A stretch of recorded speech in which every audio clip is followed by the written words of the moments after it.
Hi guys! So it's been a while since I filmed. It's been like 2 weeks since I posted a video or something. Not too bad. It's been kind of a crazy 2 weeks actually. I was really sick towards the end of, towards when I posted my last video. My mom came to visit and I have a new boyfriend. So filming time has just not really been a thing that I've had a lot of. So he's away right now for a couple of days, so I decided to just film a bunch while he's gone. That way I can get back into the swing of this, and I am starting with a book haul because that's what I do. I have a couple different piles here, and I'm just gonna start with this one and work my way over. That's how this is gonna happen. These are books and continuations of series that I have. Alright, so the first one is A Common Life by Jan Karon, A Shepherd's Abiding, Light from Heaven, and In This Mountain. All 4 of these books are by Jan Karon. All 4 of these books go with the Mitford series, and because of these 4 books, I now have the entire series. So that's exciting. This series is about a Episcopalian priest in a small mountain town in North Carolina and just the little things that go on in town. Related to those 2, I also have Home to Holly Springs and In the Company of Others. These 2 are books about Father Tim. Even though Father Tim is kind of the main character of the Mitford series, I guess these are a continuation in some way, spin-off thing, so I'm interested. The next series that I have more books in is the First Grave, or the Charlie Davidson P.I. So I have Fourth Grave Beneath My Feet, the only one my mom had in hardback. Fifth Grave Past the Light, and Sixth Grave On the Edge. These are a paranormal thing. I don't actually know. I haven't started the series yet, but now I have the first 6 books of it. These next 2 books I'm going to show you, one is science fiction and one is fantasy. This is The Last Wish by somebody whose name I'm not even going to try to pronounce. This is the first book in the trilogy that introduced The Witcher, which the video games are based off of these books. I was hanging out with friends and we were talking about books and they were telling me about this, and one of them just gave me their copy.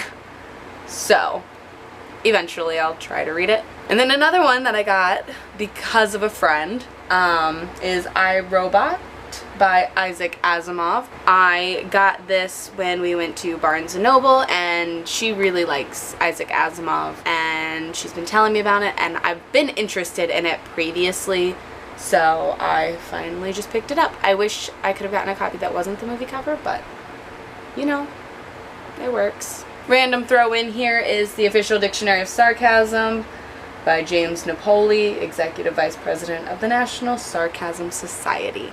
Because who doesn't need a dictionary of sarcasm? I also acquired some poetry collections recently. They all say love on them, and I have a crush. I'm ridiculous. So the first one is I Love My Love by Raina Biddy. I actually just read this one this morning. It's okay. I'm not in the right place for this right now, just because I thought this was going to be, a happy one, and it's not. It's more about it's the girl who writes poems about loving too hard and not being loved hard enough. And they were mostly about the not being loved hard enough.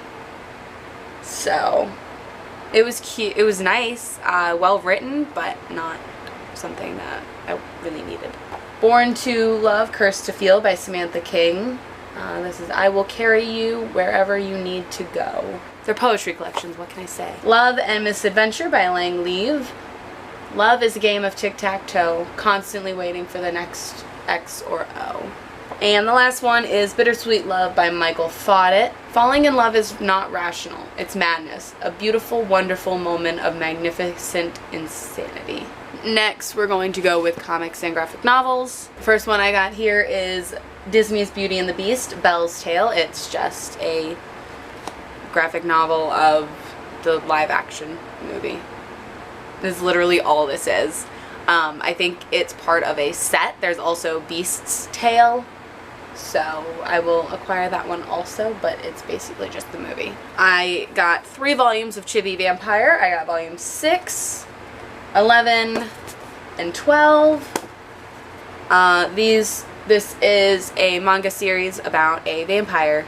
All I remember. I'm slowly collecting the entire series just because this was one of 3 that I decided to keep out of all the manga that I had, and I only had a couple of them, so I want to collect the entirety and read all of it.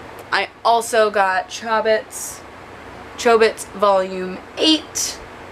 This is one of the other ones that I've decided to continue collecting. I've slowly been finding more and more editions, and I'm excited to also collect all of this and read it one day. Then I got 2 comic bind-ups. I Hate Fairyland by Skottie Young, Volumes 1 and Volume 2. This is about a girl who has been trapped in Fairyland for 30 some odd years. So it is basically a 40-year-old woman trapped in a 6-year-old's body. And as you can tell, it's a little violent, but it's also super bright and colorful. I'm excited. Now I have some general fiction-y things. First, we got Kill the Boy Band by Goldie Moldovsky. I guess they're a group of girls. They kidnap a member of a band and I think they kill him? I'm not sure. But shit goes cray, and I think it'll be fun to read. I've never read a boy band book, so this will be my first. I got the novelization of The Sound of Music. I love The Sound of Music, so when I saw this was a thing, I was like, I need this in my life. I'm Not Your Manic Pixie Dream Girl by Gretchen McNeil. This is about a girl who she can make plans for other people and they really work out well, and then she decides to make one for herself, and she transforms herself into a manic pixie dream girl. I think it'll be interesting and fun though. I've read the first chapter and I like it so far. Life After Life by Kate Atkinson. I heard about this from a bunch of like British YouTubers mostly. I like this cover better than that one. I can't remember what that one looks like. I just know it was white. This is about a woman where every time she dies it kind of goes back, or 2 things can happen in every situation, one where she dies and one where she doesn't, so it kind of like just continues her dying and then not actually dying or something. It's kind of confusing, but it's also kind of cool. Maybe I'll be able to tell you better after I've read it. We'll see. I'm excited though. I think it sounds really, really interesting. The Keeper of Lost Things by Ruth Hogan. This is a book my mom gave me. It's about a guy who collects lost things, and I guess he tries to return them to their owners. And he goes away at some point. He leaves all of his stuff to this one person who he trusts to get these things back to their rightful owners. I don't know. I just think it's a really pretty cover. The 13th Tale by Diana Sutterfield. This is about a woman who has written 12 books, and the 13th one is supposed to be about her life. So she finds a person to write it and tells them her story. I think it sounds interesting and I want to read it. Fight Club by Chuck Palahniuk. Everybody knows what Fight Club is. I want to read it. I've seen the movie. I don't know if I've ever seen the movie all the way through. I've seen the movie like partially a couple of times, but I want to read the book because that's what I do. The Interestings by Meg Wolitzer. I heard about this on BookTube. I don't even actually know. I think it's just a group of friends or something. I think it's just kind of a like life story. Like I have no idea what this is. I'm reading the back and I still have no way to like sum it up. I don't know. I remember somebody talking about it and it sounding interesting, so I'm going to read it eventually. And then the last just general fiction-y thing I have is I Know This Much to Be True by Wally Lamb. I got this because it is my boyfriend's favorite book and he suggested it to me and I'm excited to read it. It's supposed to be very heavy, so it's also physically very heavy. It's really big. Like this is a big motherfucking book. I'm talking like almost just under 900 pages. So I'm excited to read it. I'm probably going to read this sooner rather than later. My next pile is children/middle grade. 2 of these my mom brought me and 3 of them I bought. The first one she brought me is this copy of the Polar Express. I've read this so many times. I've seen the movie. It's just nice to have children's books sometimes from your childhood. And then the other one she brought me is Prayers for Children. It's just a little golden book with prayers in it. So the ones that I bought, this is The School for Good and Evil by Soman Chinani. It's about two best friends. They go to the fabled School for Good and Evil, and they think that each of them is going to go into one school, and they end up being switched. And we follow them through that. It's a trilogy, and I think it'll be fun to read.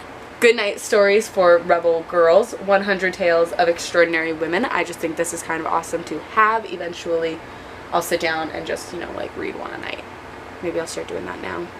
I'm going to do that. I'm going to put this by my bed. The last one that I got is another copy of Beauty and the Beast. This one is retold from the Jeanne Marie Le Prince de Beaumont original, which is weird. This one doesn't have any information like Gabrielle Suzanne Barbeau de Villeneuve one. That one has like more details, like publication dates. This one does not. So the original story, I don't know. But I'm excited to read it. It's a lot smaller, and